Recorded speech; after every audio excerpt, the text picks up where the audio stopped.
பாஜக மீண்டும் ஆட்சிக்கு வந்தா இந்தியா என்ற கூட்டாட்சி அமைப்பே இருக்காது, ஜனநாயக அமைப்பு முறையே இருக்காது, நாடாளுமன்ற நடைமுறையே இருக்காது, ஏன் மாநிலங்களே இருக்காது. இதை எல்லாரும் உணர்ந்து கொள்ளணும். மாநிலங்களை கார்பரேஷன்களாக ஆக்கிடுவாங்க. கண்ணுக்கு முன்னாடியே ஜம்மு காஷ்மீர் சிதைக்கப்பட்டதை பார்த்தோம். ஜம்மு காஷ்மீர் இரண்டாக பிரிச்சு யூனியன் பிரதேசங்களாக ஆக்கினாங்க.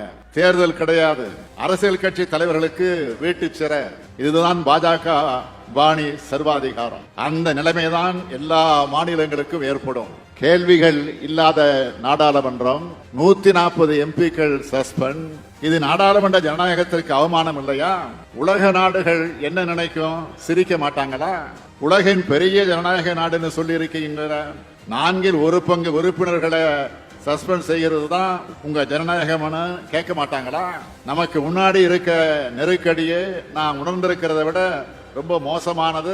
அகில இந்திய அரசியல் தலைவர்கள் இங்க இருக்கிறீங்க, உங்களுக்கு நான் அதிகமாக விளக்கம் சொல்ல வேண்டிய அவசியம் இல்லை.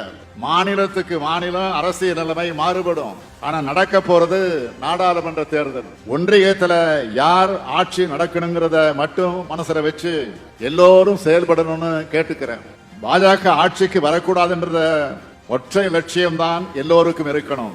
பாஜகவுக்கு எதிரான வாக்குகள் எந்த காரணம் கொண்டும் சிதறக்கூடாது. பகைவர்களோடு சேர்த்து துரோகிகளையும் மக்களிடையே அடையாளம் காட்டணும். இந்தியா கூட்டணி அமைத்தார்கள், இந்தியாவில் ஆட்சியை கைப்பற்றினார்கள். இதுதான் வரலாறு இருக்கணும். பாஜகவுக்கு ஏற்பட்டுள்ள பயத்தை இந்தியா கூட்டணி தலைவர்கள் உணர்ந்தாகணும். இத நாம பயன்படுத்தி ஆகணும். இப்போ கிடைச்சிருக்கக்கூடிய வாய்ப்பை இறுக பற்றிக்கணும்.